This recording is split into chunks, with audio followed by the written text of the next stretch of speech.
இறைவன் என்று சொல்லப்படுபவன். இறைதல் என்றால் நிறைதல்னு பொருள்.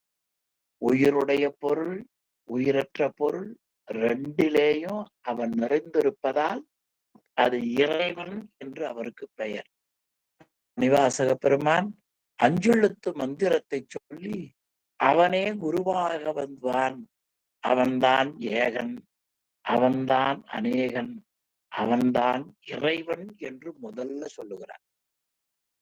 நமச்சிவாய வாழ்க, நாதன் தாழ்வாழ்க, இமைப்பொழுதும் என் நெஞ்சில் நீங்காதான் தாழ்வாழ்க, கோகழி ஆண்ட குரு மனிதன் தாழ்வாழ்க, ஆகமம் ஆகி நின்று அன்னிப்பான்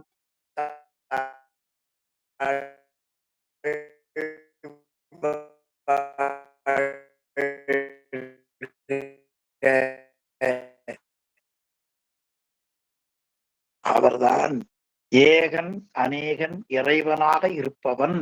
அந்த இறைவனாவான் ஞானமெல்லாம் முதன்மை. அதாவது எல்லா ஞானமெல்லாம் என்பதை எல்லா ஆற்றலை ஆகிய பேரருளை உடையவன், இயல்பு உடையான். இவையெல்லாம் அவனுக்கு இயல்பாகவே இருக்கிற தன்மையுடையவனைத்தான் இறைவன் என்று சித்தாந்த நெறி போற்றுகிறது. சித்தாந்த நெறி போற்றக்கூடிய இறைவனுக்கு முற்றறிவும் முடிவில் ஆற்றல் உடைய பேரருளும் உண்டு என்பதை நாம் பார்க்கிறோம். சிவற்கே என்று அருமையா காட்டினார் நம்முடைய ஆசிரியர். எனவே இந்த நிலைகள் சிவனுக்கே. இறைவனாவான் எல்லா ஞானம், எல்லா முதன்மை, அனுகிரகம் எல்லாம் இயல்புடையான் இயம்பும். யாருக்கு? கடைசி தொடர்பா இருக்க சிவற்கே, அந்த சிவபெருமானுக்கே. இனி சிவனை பற்றி சொல்லக்கூடிய மறைகள், ஆகமங்கள், அறிவெல்லாம் தோற்றும் சிவபெருமானுக்கு அவனுடைய அருளால் அருளி செய்ய பெற்ற வேதங்கள், ஆகமங்கள், அந்த பெருமையினால் இறைவனுடைய முற்றறிவை நாம் உணர்ந்து கொள்ளலாம். இறைவனுடைய முற்றறிவை நாம் எப்படி தெரிந்து கொள்வது? அது அருமையா நம்முடைய உலகையல்ல காட்டினார் நம்முடைய வள்ளுவ பெருமான். ஆமா, ஒருவர் நல்லவர் கெட்டவர் என்று எப்படி தெரிந்து கொள்வது என்றால் அவரவர் எச்சத்தால் காணப்படும். அவரவர் எச்சத்தால் காணப்படும். இவர் எப்படி கண்டுபிடிப்பது என்றால் அவரவர் எச்சத்தால் காணப்படும். ஆமா, அந்த முறையில இறைவனுடைய முற்றறிவுத்தரத்தை வேத ஆகமங்கள் மிக தெளிவாக காட்டுகின்றன. சிவபுராணத்துல கூட நமச்சிவாய வாழ்க, நாதன் தாழ்வாழ்க, இமைப்பொழுதும் என் நெஞ்சில் நீங்காதான் தாழ்வாழ்க, கோகழி ஆண்ட குருமனிதன் தாழ்வாழ்க, ஆகமம் ஆகி நின்று அன்னிப்பான் தாழ்வாழ்க, ஏகன் அநேகன் இறைவனாவான் என்று வேத வாக்கியங்களின் சுருக்கத்தை காட்டுகிறார் மணிவாசன். அவன் அறிவு முற்றறிவு. அந்த அறிவை கொண்டு அவன் என்ன செய்வான்? எல்லாம் தோற்றும் அவன் முற்றறிவு காணப்படும். அந்த பேரறிவை கொண்டு அவன் செய்பவன் என்ன செய்வான்? மரபின் வழி வருவோர்க்கும் பாராதோர்க்கும் இந்த வேத ஆகமங்களின் வழியாக வருபவர்கள் மரபின் வழி வருபவர்கள். அந்த வேத ஆகமங்களை கைகொள்ளாமல் பலரும் இருப்பார்கள். உலோகாயதன் முதலா பல சமயவாதிகள். அந்த இருவருக்கும் முறைமையினால் இன்ப துன்பம் கொடுப்பான். அவரவருடைய வினைக்கு ஏற்ப, ஒழுக்க முறைக்கு ஏற்ப இன்ப துன்பத்தை அவன் கொடுத்தான். அப்ப மரபின் வழி வருவோர்க்கும் வாராதோர்க்கும் முறைமையினால் இன்ப துன்பங்கள் கொடுத்தலாலே முதன்மையெல்லாம் அறிந்து. அப்ப முதன்மையெல்லாம் எல்லா முதன்மைகளையும் நாம் அறிந்து கொள்ளலாம். இதுதான் அவனுக்கு இருக்கிற முடிவில் ஆற்றல் உடைமை. இப்ப எல்லா ஞானம், எல்லா முதன்மை, எல்லா ஞானம் என்பது அவனுக்கு இருக்கிற முற்றறிவு. எல்லா முதன்மை என்பது அவனுக்கு இருக்கக்கூடிய ஆற்றல். இந்த அரண்டையும் எப்படி உலகத்துல தெரிந்து கொள்வது? அவனுடைய முற்றறிவை அவன் அருளிய வேத ஆகமங்களின் வழியாக நாம் உணரலாம். அவனுடைய முடிவில் ஆற்றல் உடைமையை மரபின் வழி வந்தவர்களுக்கும் வாராதவர்களுக்கும் அவரவர்கள் செய்த வினைக்கு ஏற்ப, பக்குவத்திற்கு ஏற்ப கடவுள் கொடுக்கக்கூடிய அந்த முதன்மைகளால் அவனுடைய முடிவில் ஆற்றலுடைமையை நீங்கள் அறிந்து கொள்ளலாம். இறைவனாவான் என்பதற்கு ஆசிரியர் கூறி, அவர் முற்றறிவுடையவர், முடிவில் ஆற்றல் உடையவர் என்ற இரண்டையும் ஒன்று வேத உபநிடதங்களால் ஆகமங்களால் அறியலாம், இன்னொன்று மரபின் வந்தோர்க்கும் வராதோர்க்கும் அவரவர் வினைக்கு ஏற்ப ஒழுக்க முறைக்கேற்ப இன்ப துன்பத்தை கொடுத்து அவர்களை பக்குவப்படுத்துவதால் எல்லா முதன்மையும் நாம் அறிந்து கொள்ளலாம். அவனுடைய முடிவில் ஆற்றலுடைமையை அறிந்து கொள்ளலாம் என்று இந்த இரண்டும் நமக்கு அருளி செய்தார். மேலும் முயங்கும் இரண்டு போக திறமதனில் வினையருக்கும் செய்தியாலே, இப்படி முயங்குதல்னா பொருந்துதல் அர்த்தம். முயங்குதல் கொங்கு நாட்டு திருத்தலங்கள்ல திருமுருகன் பூண்டி என்ற ஒரு திருத்தலம், அங்க இருக்கிற அம்மாவுக்கு பெயர் முயங்கு பூன்முலை வள்ளியம்மை. ஆமா, ஆன்மாக்களை ஈடேற்றம் செய்ய வேண்டும் என்று அந்த இரண்டு ஞானங்களையும் முயங்கச் செய்பவள். ரொம்ப அருமையான தொடர்கள். முயங்குதல் அப்படி அந்த இன்பங்களிலேயும் துன்பங்களிலேயும் பொருந்தும்படியாக, அப்படி பொருந்திய இரண்டு போகம். இரண்டு போகமாவது இன்பத்தால் வருகிற மகிழ்ச்சி, துன்பத்தால் வருகிற துன்பம். இந்த ரெண்டுமே அனுபவிக்கிற போகங்கள் தான். அது இன்பமானாலும் துன்பமானாலும், அது இன்பம்னா நமக்கு மகிழ்ச்சியா இருக்கிறது, துன்பம்னால் நமக்கு கொஞ்சம் அதன் மேல ஈடுபாடு குறைவாக இருக்கிறது, வெறுப்பு தோன்றுகிறது. ஆனா இரண்டு போகம்தான். அதனாலதான் வள்ளுவார் இருள் சேர் இருவரையும்னார். இரண்டு போகத்தால் திறம் அதனால் வினையருக்கும் செய்தியாலே, இந்த இரண்டு வகையான அனுபவங்களால் அவற்றிற்கு காரணமாக இருக்கக்கூடிய இருவினை பந்தத்தையும் நீக்கும் செய்தியால் சேரும் அனுக்கிரகம். ஆமா, சேரும் அனுக்கிரகத்தையும் நாம் காணலாம். இப்ப இறைவனுடைய பேரருள் உடைமையை நாம் காணலாம். எனவே சிவனே முழு முதல் எனப்பட்டு பேரின்பத்தை கொடுப்பான் என்று இந்த திருப்பாடலிலே சிவபெருமானுடைய அந்த கருணைத்திறம், எல்லா ஞானம், எல்லா முதன்மை, அதற்கு மேற்கோள் காட்டி, அதாவது மறைகளும் ஆகமங்களும் அவனுடைய முற்றறிவை காட்டுகின்றன. மரபின் வழி வந்தவர்களும் வராதவர்களுக்கும் அந்தந்த முறைப்படி இன்ப துன்பங்களை கொடுத்து, அப்படி கொடுப்பதால் அவனுடைய முடிவில் ஆற்றலுடைமையை நாம் அதிலே அறிந்து கொள்ளலாம். பிறகு அவர்களுக்கு ஏற்ப அந்த இரண்டு போகங்களை கொடுத்து அவர்களின் வினையை நீக்குகின்றார்.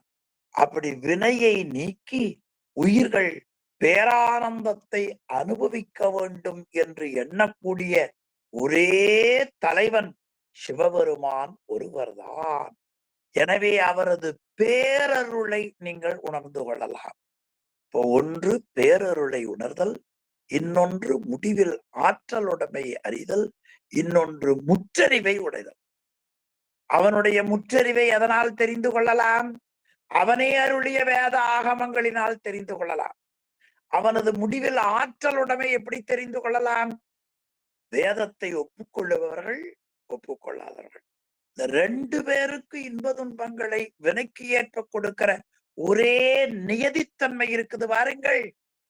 இப்ப நாமளா இருந்தா என் பேச்சு எடுக்கும்னா அங்க கொஞ்சம் பேசுவேன், எடுக்காதுன்னா பயந்துட்டா பேச மாட்டேன்.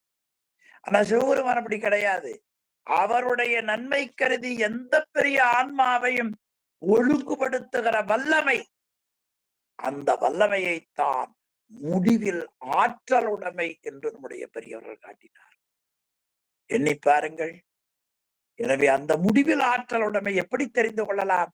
மரபு வழி வந்தவர்கள், அதை உணராதவர்கள் 2 பேருக்கும் அந்தந்த தக்கவாறு இவர் வேண்டியவர், இவர் வேண்டாதவர், இவர் விருப்பத்துக்குரியவர், இவர் விருப்பத்துக்கில்லாதவர், இவை நம்மை வழிபடுபவர், இவர் நம்மை திட்டுபவர், அதை பத்தி அவர் கவலையே கிடையாது. திட்டினாலும் பரவாயில்லை, சரி அவன் திட்டுவதால் கொஞ்சம் பக்குவம் அடைவான் எண்ணக்கூடிய ஒரே கடவுள் நம்ம சாமி. அதனாலதான் அருணகிரிநாதர் சுவாமியை சொன்னார், இறைவனை வாழ்த்தினாலும் பரவாயில்லை, திட்டினாலும் பரவாயில்லையா. ஆமா, அதனால தமிழால திட்டினா அவருக்கு கொஞ்சம் மகிழ்ச்சியா இருக்கும். முத்தமிழால் வைதாரையும் அங்கு வாழ வைப்போன் என்று அருணகிரிநாதர் என்ற கருத்தை காட்டுகிறார். ஆமா, முத்தமிழால் அங்கு வைதாரையும் வாழ வைப்போன்.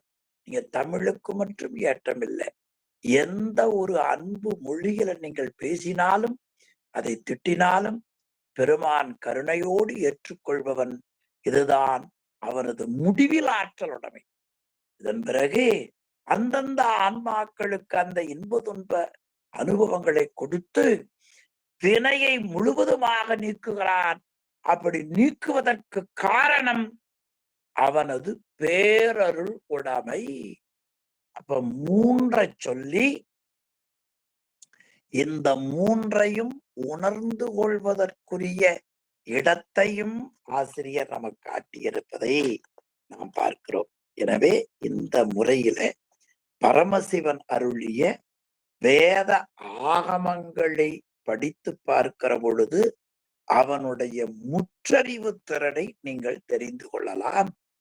அந்த வேத ஆகமங்களின் வழி கடைபிடிப்பவர்கள், அதை கடைபிடிப்பாதவர்கள், இந்த 2 பேரையும் ஒரே முறைமையில் இன்ப துன்பங்களை கொடுத்தலால் அவனது ஆற்றல், முடிவில்லாத ஆற்றலை நீங்கள் தெளிந்து கொள்ளலாம். மேலும் இன்ப துன்பங்களை அந்தந்த உயிர்களுக்கு கொடுத்து நுகரச் செய்து வினையை ஒட்டுமொத்தமாக நீக்கி அந்த உயிர்களுக்கு கருணை செய்வதால் பேர் அருள் உடையவன் என்பதை நீங்கள் தெரிந்து கொள்ளலாம். இவையெல்லாம் நீங்கள் நோக்குகிற பொழுது அவன் ஒருவனே முழுமுதற் கடவுளாய் பேரின்பத்தை கொடுப்பான் என்பதை நீங்கள் உணர்ந்து கொள்ளலாம் என்பதை 269வது பாடலில ஆசிரியர் அருணந்தி சிவம் ரொம்ப அருமையா காட்டுகிறார். இனி அடுத்த திருப்பாடலில அந்த முத்தியை பெறுவதற்கு இருக்கிற சாதனங்கள், எந்த வழியிலே ஆன்மாக்கள் சாதிப்பது, ரொம்ப நல்ல அழகான பாட்டுங்க. அந்த சைவத்தில முத்தியை, மங்களத்தன்மையை சாதிக்கக்கூடிய ஆன்மா எந்த வகையிலே அதை கடைபிடிக்க வேண்டும், அப்படி கடைபிடித்தால் அந்த உயிர்களுக்கு வரக்கூடிய பயன் என்ன, ரொம்ப எளிமையா காட்டினார். ஆமா, ஆக சைவ சாதனைகளே முத்தியை கொடுக்கும். அந்த சைவ சாதனை இல்லாமல் ஆன்மா பேரின்பத்தை அடையவே முடியாது. அதை ரொம்ப அருமையா காட்டுகிறார். நல்ல பாட்டு 270. சன்மார்க்கம் சகமார்க்கம் சற்புத்திர மார்க்கம் தாத மார்க்கம் என்றும் சங்கரனை அடையும் நன்மார்க்கம் 4 வெளிதான். அவைதாம் யோகம், நற்கிரியா, சரியாய் எனும் நவிற்றும் செய்வர். இத சைவ சாதனைகள் அது அதனுடைய வகை பயனை அடுத்த காட்டுகிறார். இப்ப வகையை மட்டும்தான் பார்த்து கொண்டிருக்கிறோம். சன்மார்க்கம், சகமார்க்கம், சத்புத்திர மார்க்கம், தாத மார்க்கம், இப்படி இந்த 4 நிலைகளை சொல்லுகிற முறை. அதில் சன்மார்க்கம் என்று ஒரு மார்க்கத்தை சொல்லுகிறார்கள். அதன் பிறகு சக மார்க்கம், சத்புத்திர மார்க்கம், தாத மார்க்கம், இப்படியாக இந்த வழிகளை 4ஆக சொல்லுகிற நிலைமை நமக்கு உண்டு. அதுல சன்மார்க்கம் என்பது இறைவனுடைய அந்த திருவருளை ஞானத்தில் ஞான நிலையில அந்த உயிர்கள் பெறுவதற்கு சன்மார்க்கம் என்று பெயர். இனி அடுத்து சகமார்க்கம். சகமார்க்கம் என்பது இறைவன் உயிர்களுக்கு ஏற்ற முறையிலே வந்து அருள் செய்கின்ற நிலைகளை அழகாக காட்டுவது சகமார்க்கம். அடுத்து சத்புத்திர மார்க்கம். சத்புத்திர மார்க்கம் என்பது மகன் தந்தை என்ற 2 முறைகளிலே காட்டக்கூடிய முறை சத்புத்திர மார்க்கம் என்று சொல்லப்படுவது. இனி தாத மார்க்கம். தாத மார்க்கம் என்பது ஆண்டான் அடிமை என்பதாக நமக்கு சொல்லக்கூடிய நிலை. எனவே சகமார்க்கம், சகமார்க்கம் நல்ல தோழமை நெறி. சத்புத்திர மார்க்கம், அது சத்புத்திர மார்க்கம் என்பது தந்தை மகன் முறைமை. தாத மார்க்கம் என்பது அடிமை நிலை. இப்படியாக இந்த 4 நிலைகள் நமக்கு சொல்லப்படுவது. இந்த 4 நிலைகளிலே சன்மார்க்கம் என்பது முதல்ல சொல்லப்பட்டது. சன்மார்க்கமாவது மேலான முத்தியை பெறுவதற்கு நேர்வழி ஞான மார்க்கம்தான். அந்த ஞான மார்க்கத்தை சன்மார்க்கம் என்று அழகுபட காட்டுவார்கள். இதுதான் நாம் கடைபிடிக்க வேண்டிய நல்ல மார்க்கம்.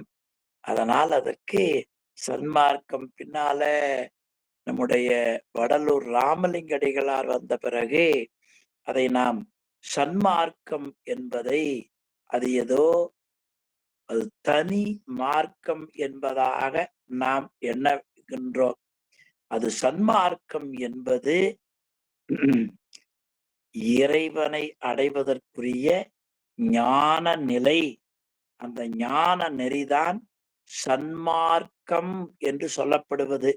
அது ராமலிங்கடிகளார் அதை கூடுதலா காட்டியதாக பார்ப்பதால அவர் சொன்னது சன்மார்க்க சங்கம் என்று சொன்னார்கள். இப்ப சன்மார்க்கம் என்பது ஞானத்தால் இறைவனுடைய அந்த திருவருளை எளிமையாக பெறக்கூடிய நெறி. அது தாத மார்க்கம், சத்புத்திர மார்க்கம், சகமார்க்கம், சன்மார்க்கம். சன்மார்க்கம் என்பது அன்பு நெறி, காதல் நெறி. சன்மார்க்கம். சகமார்க்கம் என்பது தோழமை நெறி. சத்புத்திர மார்க்கம் மகன்மை நெறி. தாச மார்க்கம் அது அடிமை நெறி. எனவே அது பணி நெறி என்று கூட சொல்லலாம். தொண்டு, பணி நெறி. இப்படி 4 மார்க்கங்களின் வழியாக சிவபெருமானை அடையலாம். அதுல ஒரு சொல் போட்டார், சங்கரன் என்ற சொல்லு போட்டார். சங்கரன்னா இன்பம் ஈதலின் சங்கரன் பேர். இன்பம் ஈதலின் சங்கரன். எனவே இன்பத்தை கொடுப்பவன் சங்கரன். அவனை அடையக்கூடிய வழி முதல்ல அன்பு நெறி, ஞான நெறி, சன்மார்க்கம். சகமார்க்கம் தோழமை நெறி, சத்புத்திர மார்க்கம் மகன்மை நெறி, தாத மார்க்கம் அடிமை நெறி.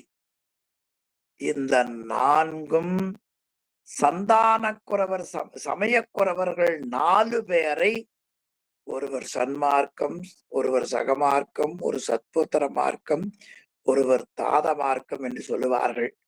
சன்மார்க்கம் அன்பு நெறி, காதல் நெறி, சகமார்க்கம் தோழமை நெறி, சத்புத்திர மார்க்கம் மகன்மை நெறி, தாத மார்க்கம் அடிமை நெறி, பணி நெறி.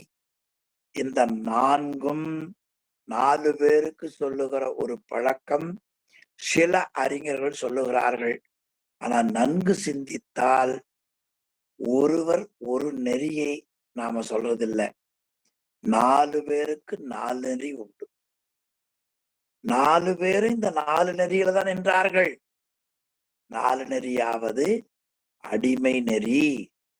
அடிமை நெறிக்கு மேல போனீங்கன்னா மகன்மை நெறி.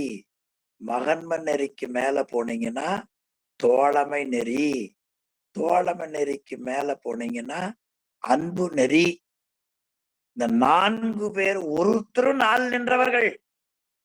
சில பேர் தெரியாம திருநாவுக்கரசர் அடிமை நெறி, அடுத்து சுந்தரமூர்த்தி சுவாமிகள் தோழமை நெறி, மாணிக்க வாசகர் அன்பு நெறி, அடுத்து ஞான சம்பந்தர் அவர் உடைய நெறி ஞான நெறி என்பதாக பொதுவாக சொல்லுவார்கள். ஆனால் அது சைவ சித்தாந்த நன்கு தெரிந்தவர்கள் ஒருவர் ஒரு நெறி என்று நமக்கு சொல்லுவது சைவ சித்தாந்தத்திற்கு முரணானது. அது கொஞ்சம் அதுல ஆழங்கால் படாதவர்கள் அது போல சொல்லுவார்கள். ஆனா அது நமக்கு அது அவ்வளவா பொருத்தம் இல்லை. எனவே மகன்மை நெறி, தோழமை நெறி, அடிமை நெறி, அன்பு நெறி. அது பொருத்தி பார்த்தீங்கன்னா அடிமை நெறி நாவுக்கரசருக்கு பொதுவா சொல்லுவாங்க. தோழமை நெறி சுந்தரருக்கு சொல்லுவாங்க. மகன்மை நெறி எல்லாருக்கும் தெரியும். பால் கொடுத்தால யாரு? ஞான சம்பந்தர். அன்பு நெறி மாணிக்க வாசகர். இப்படி பொதுவா சொல்லுவது உண்டு. ஆனால் அப்படி ஒருபோதும் எண்ணக்கூடாது. ஞான சம்பந்தர் 4 நெறியை உணர்த்தினார். அதுல முதல் நெறி அடிமை நெறி. அந்த அடிமை நெறியில இருந்து மேல போனால் மகன்மை நெறி. மகன்மை நெறியில இருந்து மேல போனால் தோழமை நெறி. தோழமை நெறியில இருந்து மேல போனால் அன்பு நெறி. இந்த 4 ஒண்ணுக்கு ஒண்ணு தொடர்புடையது. அதுல அன்பு நெறி என்பதுதான் சன்மார்க்கம். ஏனைய சகமார்க்கம், சத்புத்திர மார்க்கம், தாத மார்க்கம் ஒன்றுக்கொன்று படிநிலையே தவிர அதுவே முத்தி கிடையாது. அது பின்னால விளக்கமா காட்டுகிறார்கள். அப்ப நமக்கு நல்ல தமிழ்ல சொன்னா அன்பு நெறி, அடுத்து தோழமை நெறி, அடுத்து அடிமை நெறி, இல்ல தோழமை நெறிக்கு அடுத்தது மகன்மை நெறி, அடுத்து அடிமை நெறி. இப்ப 4 நெறிகள். அந்த 4 நெறிகளால் தான் சங்கரனை அடைய முடியும். வேற வழியே கிடையாது. அந்த 4 நெறிகள் 4 மார்க்கம் 4 அவைதாம் ஞான யோகம். ஆமா. அப்போ சங்கரனை அடையக்கூடிய நல்ல மார்க்கம், நன்மார்க்கம், நல்ல வழி யார் அடைவதற்கு? சங்கரனை அடைவதற்கு 4 அது 4ஆக சொல்லப்படுவது அவையாவன சன்மார்க்கம் அன்பு நெறி, சகமார்க்கம் தோழமை நெறி, சற்புத்திர மார்க்கம் மகிழ்மை நெறி, தாசமார்க்கம் அடிமை நெறி. இந்த 4 வகைப்படும். அதில் ஞானம், யோகம், நல்கிரியை, சரியை என நவிற்றுவதும் செய்வர். அத சரியை, கிரியை, யோகம், ஞானம் என்றும் சொல்லுவார்கள். அப்ப சரியை நெறி என்பது தாச மார்க்கம், தாத மார்க்கம். சரியையாவது தாத மார்க்கம் அடிமை நெறி. கிரியையாவது சற்புத்திர மார்க்கம், அது மகன்மை நெறி. யோகமாவது சகமார்க்கம் தோழமை நெறி. ஞானமாவது சன்மார்க்கம் அன்பு நெறி. நவிற்றுவதும் செய்வர். இப்படியாக நமக்கு சொல்லப்படுவது. அதுல சன்மார்க்கம் இது முதல்ல பார்த்திருவோம். அது சத்திய நெறி என்று சொல்வது. சத்திய நெறியாவது சன்மார்க்கம். இப்ப சத்திய நெறியைத்தான் சன்மார்க்கம் என்று சொல்லுவார்கள் என்று ஒரு உரையாசிரியர் சிவாக்கர யோகின்னு பெயர். அவர் மிகச்சிறந்த உரையாசிரியர். அவர் காட்டுகிறார். சத் நெறி, சத் என்பது நல்ல, உசிதமான, உறுதியான நெறி. அப்ப உறுதியான நெறி, நல்ல நெறி, உசித நெறி, இந்த 3ம் பொருந்து பாருங்க. நல்ல நெறி, உசித நெறி, நிச்சயமான நெறி. அது சங்கரனை அடையக்கூடியதானதால் அது நன்மார்க்கம் என்று சொல்லப்படுவது. மேல இருக்கக்கூடிய அதுக்கு கீழே இருக்கிற தோழமை நெறியான சகமார்க்கமும், மகன்மை நெறியான சத்புத்திர மார்க்கமும், அடிமை நெறியான தாத மார்க்கமும் இதை அடைவதற்கு வழிவகுப்பன. அதனால் சன்மார்க்கம் என்பது ஏனையவைகளின் பிரிப்பற்று இறைவனோடு உடனாகிய அத்துவ நிலையை சொல்லுவது. அது உலகியல்ல காட்டினால் தலைவி தலைவனை அடைவதைப் போல ஆன்மாவாகிய உயிர் பதியை அடையக்கூடிய மார்க்கம் சன்மார்க்கம். அது ஏன் அப்படி சொன்னார்கள் என்றால், ஞான நெறியில அந்த ஞானத்தின் பயனாக இறைவன் வேறு உயிர் வேறு என்ற 2 தன்மையும் நீங்கி, இறைவனும் உயிரும் ஒன்றானாலும் கூட அது ஒன்று என்று சொல்ல முடியாமல், 2 என்று சொல்ல முடியாமல், ஒன்றும் 2ம் அற்று நிற்கும் நிலை. இதுதான் அந்த சன்மார்க்கத்துல வரக்கூடியது. அது சுத்தாத்துவித பேரின்ப முக்தி அனுபவம் என்று அருமையா சொல்லுவார்கள். சுத்தாத்துவித, அத்துவிதம்னா 2ன் ஒருமை. துவிதம் வடமொழியில நத்துவிதம் என்ற சொல் தமிழ்ல அத்துவிதம் என்று வந்தது. துவிதம்னா 2, நத்துவிதம் 2ன் ஒருமை. நாவல பாத்தீங்கன்னா இன்னு கூட்டல் ஆ நத்துவிதம். தமிழ்ல வரும்போது நா என்கிற எழுத்து கெட்டு அத்துவிதம் என்று வரும். அது 2ன் ஒருமை. இது தலைவன் தலைவியருடைய இயல்பை ஒத்திருத்தலினால் அதுபோல சொல்லப்படுவது. ஏனைய மார்க்கமெல்லாம் சிவனுடனாம் பெற்றி என்பதையும் நமக்கு ஆசிரியர் அருளி இருப்பதை பார்க்கிறோம். எனவே அதுதான் நல்ல நெறி, சன்மார்க்கம். இனி அதற்கு ஒத்த நிலையில இது ஞானத்துல இருக்கிற நிலை. இனி யோகத்தின் பயனாக இருப்பது ஒரு நிலை. அது தோழன் தோழனை அடைந்து நிற்கிற முறை. இது ஒரு நெறி. இப்ப நமக்கு ஞானம் என்பது அந்த நெறியிலே சொல்லப்பட்டது. ஞானம் என்பது இறைவனும் ஆன்மாவும் இரண்டன் ஒருமையில இருப்பது. இனி கிரி யோகம், ஞானத்துக்கு கீழே வந்தீங்கன்னா யோகம். அது ஒரு தோழனை அடைதல் நிற்கக்கூடிய நிறை.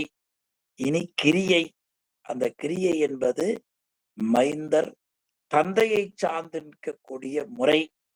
இனி சரியை, அது ஒரு பணியாளர் தாம் பணி செய்யக்கூடிய தலைவனை அடைந்து நிற்கக்கூடிய முறை. இந்த முறையைத்தான் 4 வகையாக ரொம்ப நல்ல பகுதிங்க சன்மார்க்கம். அது சரியை என்றும் சொல்லுவார். மன்னிக்கவும், சன்மார்க்கம் என்பது ஞானம் என்று சொல்லுவார்கள்.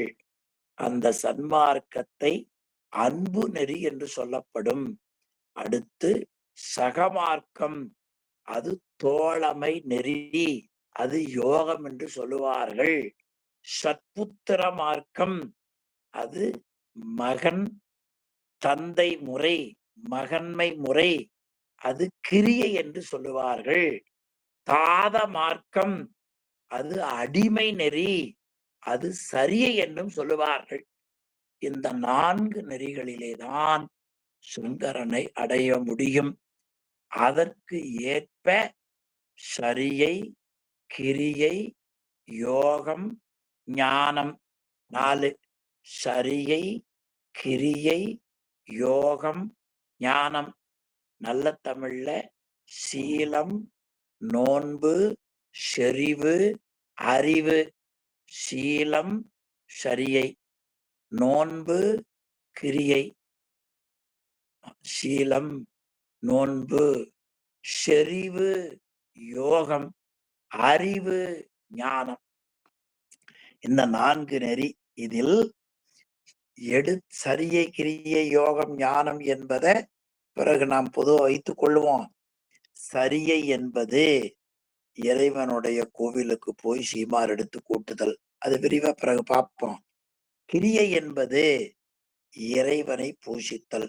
சரியை என்பது இறைவனுக்குரிய அந்த மந்திரத்தை சொல்லுகிற முறையில ஆன்மா சமயதீக்கு பெறுதல். அதற்கு மந்திர அதிகாரம் பெறுதல். உன்னைய பார்த்தோம். கிரியை என்பது அர்ச்சனாதிகாரம் பெறுதல். புறத்தேயும் அகத்தேயும் பூசித்தல். புறத்தே பூசித்தல் கிரியை, அகத்தே பூசித்தல் யோகம். இனி அடுத்தது ஞான நெறி. அது அடுத்து நிர்வாணம், ஆச்சாரிய நெறி என்று பெயர். இந்த 4ல சரியை, கிரியை, யோகம் 4ல ஆசிரியர்கள் பெருந்தலைப்பா 2ஆ பிரிச்சாங்க. ஒண்ணு உபாய நிலை, உண்மை நிலை. உபாய நிலை, உண்மை நிலை என்று சொல்லப்படுவது. அந்த உபாய நிலை, உண்மை நிலை என்று சொல்லக்கூடிய நிலைகளில உலகியல் விருப்பங்கள், உலகத்துல நல்ல புகழ் வேணும், நல்ல உலகத்துல மகிழ்ச்சியா வாழணும், சிவபுண்ணியங்கள், இவையெல்லாம் உபாயச்சரியை.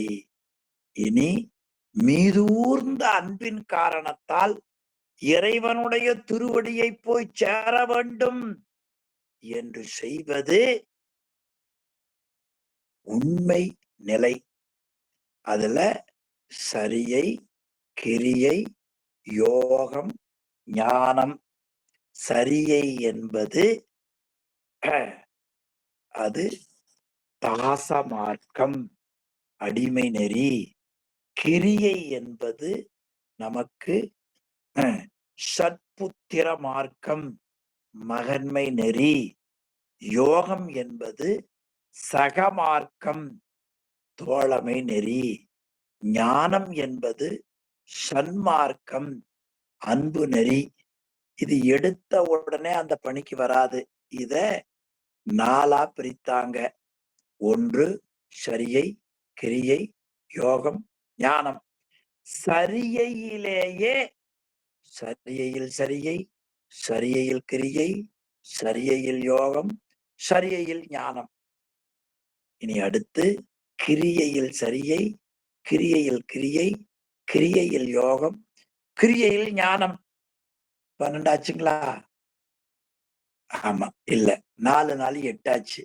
இனி யோகத்தில் சரியை, யோகத்தில் கிரியை, யோகத்தில் யோகம், யோகத்தில் ஞானம். 12. இனி ஞானத்தில் சரியை, ஞானத்தில் கிரியை, ஞானத்தில் யோகம், ஞானத்தில் ஞானம். இப்ப எத்தனையாச்சு மொத்தம்? 16 ஆச்சு.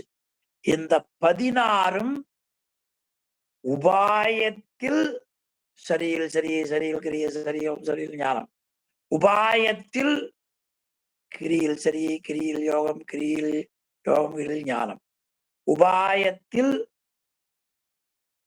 யோகத்தில் சரியை, யோகத்தில் கிரியை, யோகத்தில் யோகம், யோகத்தில் ஞானம்.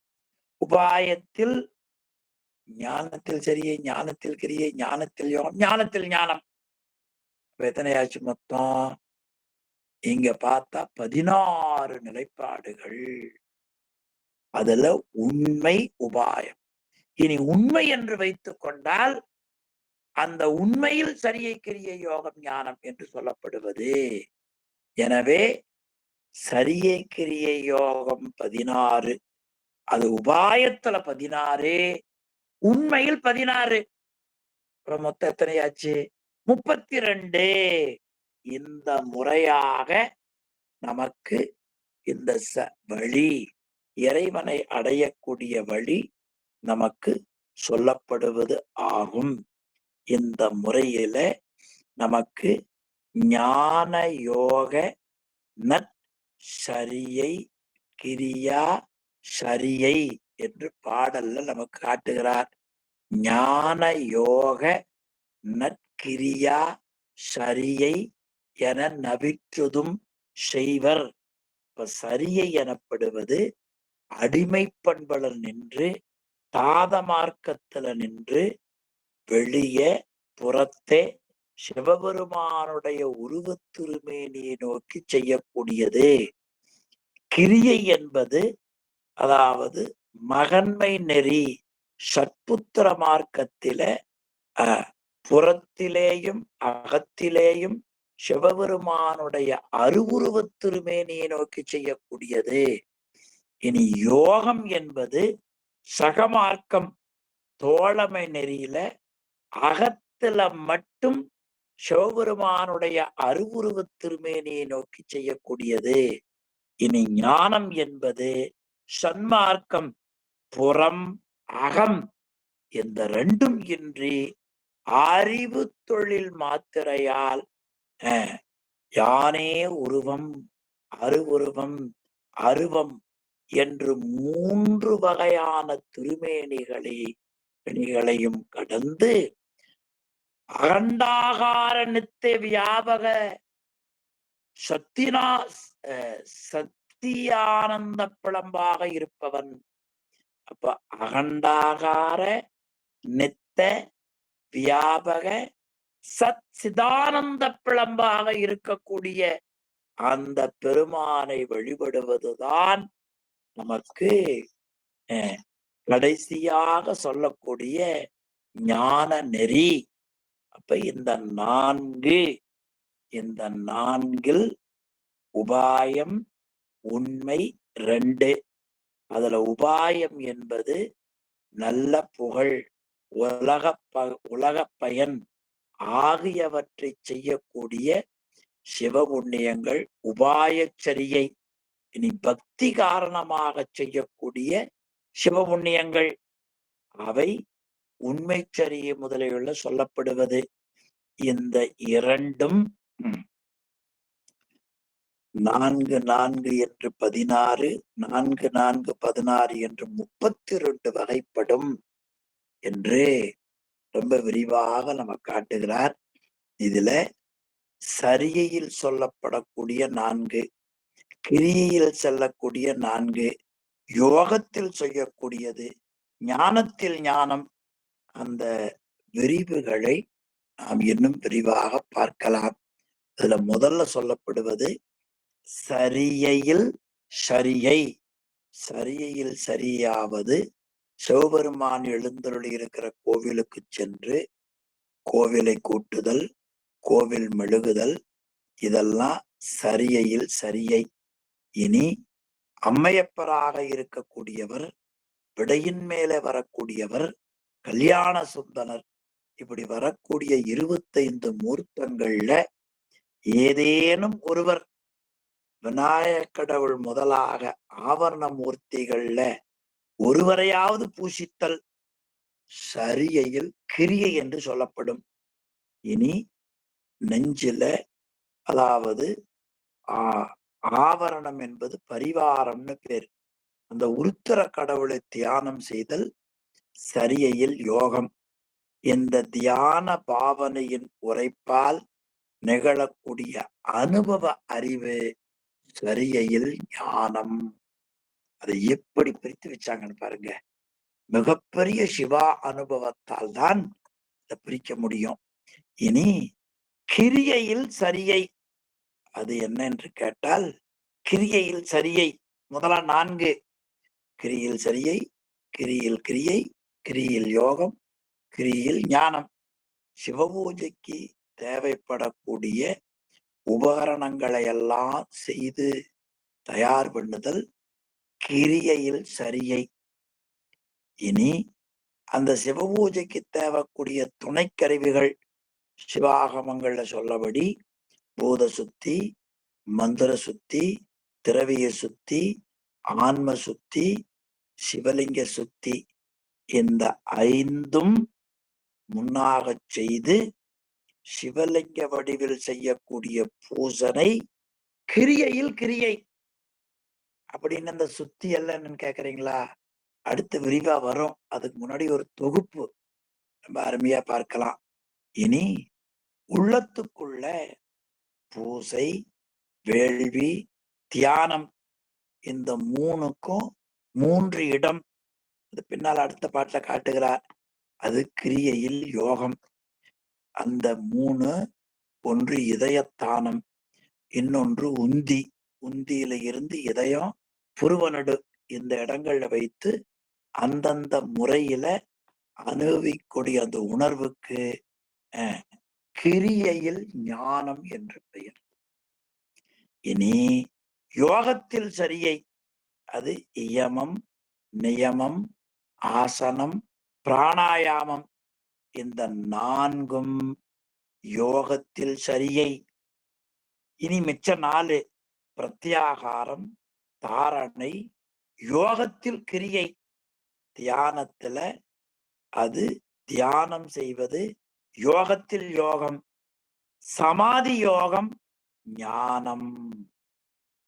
அப்படி அட்டாங்க யோகத்துல 4, 2, 1 சமாதி நிலை. இது யோகத்தில் சரியை. அதில ஆதாரம் உடையோடு செய்வது என்று ஒன்று, ஆதாரம் இல்லாமல் செய்வது. இனி ஞானத்தில் சரியை கிரியை யோகம் என்ன என்பது என்ன என்றால், ஞானத்தில் சரியை, ஞானத்தில் கிரியை, ஞானத்தில் யோகம், ஞானத்தில் ஞானம். ஞானத்தில் சரியாவது நல்ல நூல்களை கேட்டல். இப்போ கற்றல், கேட்டல், சிந்தித்தல், தெளிதல், நிட்டை கூடுதல், இந்த 4ல கேட்டல். இப்ப ஞான நூல்களை கேட்டல் ஞானத்தில் சரியை. நாம் பாடம் கேட்டுப்பது என்ன? ஞானத்தில் சரியை. இனி இந்த நூல்களை கேட்ட பிறகு சிந்திக்க வேண்டும்.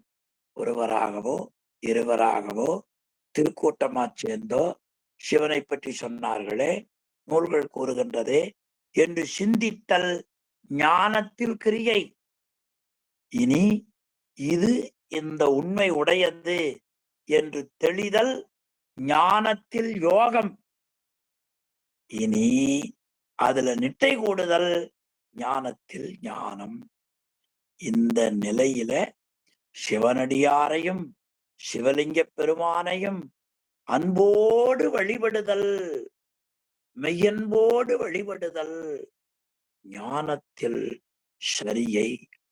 இனி பூத சுத்தி முதலாக சொல்லக்கூடிய 5 சுத்திகளை செய்து வழிபடுதல் ஞானத்தில் கிரியை.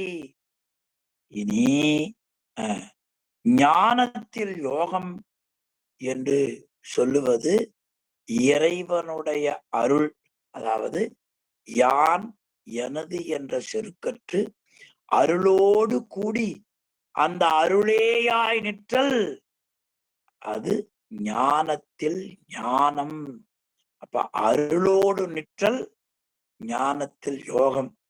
அந்த அருளோடு அருள் உதவியால் சிவத்தோடு அத்துவதமாய் நிற்றல் ஞானத்தில் ஞானம் என்று சொல்லக்கூடிய ஒழுங்குகள் இவையெல்லாம் தான் நமக்கு இங்கே நன்மார்க்க நாள். அவைதான் ஞானம், யோகம், நற்கிரியை, சரியை என நவிற்றும் செய்வர் என்று இந்த நிலைப்பாடுகளை பார்த்தோம். இனி இந்த பாடலிலேயே எஞ்சியிருக்கிற பகுதியாக இருப்பது இந்த சன்மார்க்க, சகமார்க்க, சத்புத்திர மார்க்க, தாத மார்க்கத்திற்கு ஏற்ப கிடைக்கக்கூடிய பதங்கள் சாலோக, சாமீப, சாரூப, சாயுச்சியம்.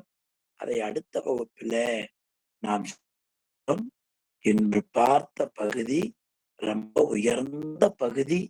இதை கேட்கிற சிவபுண்ணியம் எந்த ஜென்மத்துல செய்ததோ இன்று நமக்கு வாய்க்கப்பெற்றது என்பதாக கூறி அதற்கருளிய திருவருளையும் உங்களுடைய திருமுடிகளையும் சிறமேல் கொண்டு தண்டனிட்டு வணங்கி இன்றைய வகுப்பை இந்த அளவில நிறைவு செய்வோம். சிவாய திருச்சிற்றம்பலம். ஐயா ஓதுவமூர்த்தி ஐயா வகுப்பு நிறைவு செய்தார்களுக்கு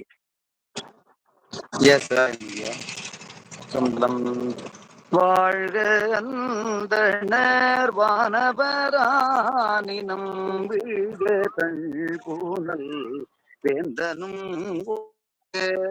ஆழ்க தீயதெல்லாம்